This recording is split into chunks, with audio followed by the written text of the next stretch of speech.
दोस्तों, हार्दिक अभिनंदन, आभार।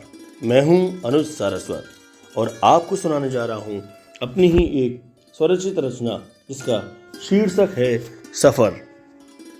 आज काफ़ी दिनों बाद रेल में यात्रा करने का अवसर मिला। कोरोना के कारण स्लीपर का टिकट करा लिया था। मेरी ऊपर की सीट थी।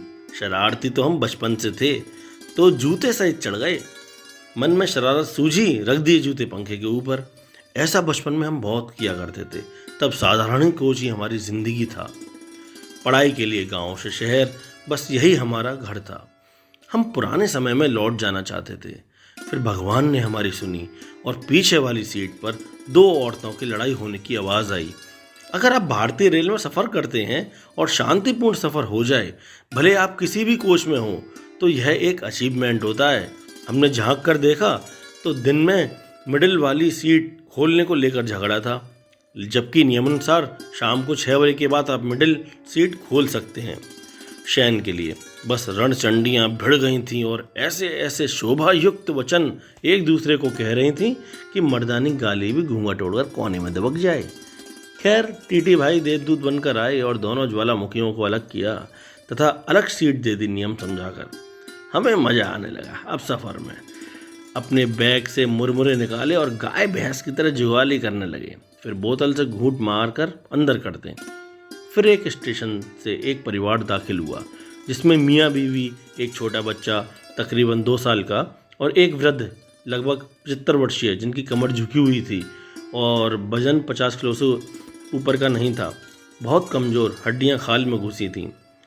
शायद बच्चे का मुंडन कराकर वापस आ रहे थे। सब कुछ शांति से चल रहा था। बच्चे की हल्की सी आवाज़ पर वो दादा तुरंत रिएक्ट करते। तभी बच्चा रोने लगा। वो वृद्ध विचलित हो गए और बोले, अरे बाबू मत, दादू है ना, दादू है, रो मत बेटा, बिल्कुल मत रो। माँ बाप भी बच्चे को चुप कराने में विफल रहे।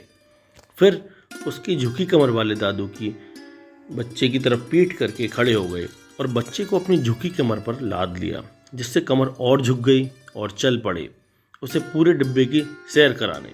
बच्चा चुप हो गया था और लगातार सैर कराने को कहने लगा। अपने पापा की कमर पर नहीं आ रहा था। मुझे यह देखकर मन थोड़ा सा व्यथित हुआ। मैंने नीचे उतरकर बच्चे के बापू से कहा, दादाजी को आराम करा लो। फिर उसके बापू ने बताया, ये दादा की जान पोते में बसती है, हम लोग नहीं बोलते भैया इनके बीच। मेरी माताजी 2 वर्ष पहले स्वर्गवासी हो गई थी। उस समय मेरी पत्नी गर्भवती थी। पिताजी पूरी तरह टूट चुके थे। आदमी को जीवन में 2 जगह सहारा चाहिए होता है, एक बचपन, एक बुढ़ापा। तबीयत बहुत ख़राब रहने लगी पिताजी की। डॉक्टर्स भी कुछ बोलने से बच रहे थे। इसी बीच यह बेटा हुआ मेरा। फिर पिताजी की सेहत में सुधार आना शुरू हुआ। आप यकीन नहीं मानोगे, इसकी माँ ने इतना नहीं पाला जितना पिताजी ने इसको पाला है। माँ के पास केवल दूध के लिए आता और सारा दिन दादाजी की गोदी में। अब आप समझ गए होंगे, मैं कुछ नहीं कह पाया। 3 पीढ़ियों का अद्भुत संगम। इतने में उसके दादू पूरे डिब्बे का चक्कर लगवा कर आ गए और पोता ऐसे खुश था जैसे उसे तीनों लोगों का राज्य मिल गया हो। फिर उस वृद्ध के बेटे ने अपने पिता को सीट पर लिटाया और उनके पैर दबाने लगा।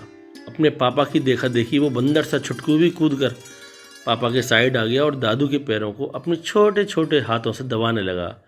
इधर दादू भी मुस्कुरा गए और 1-2 आंसू उनके चश्मे की कमानी को लांघते हुए बाहर निकल पड़े। ये कहानी इतनी ही। अभी आप सुन रहे थे अनुज सारस्वत की आवाज़ में स्वरचित रचना सफ़र। बहुत बहुत धन्यवाद।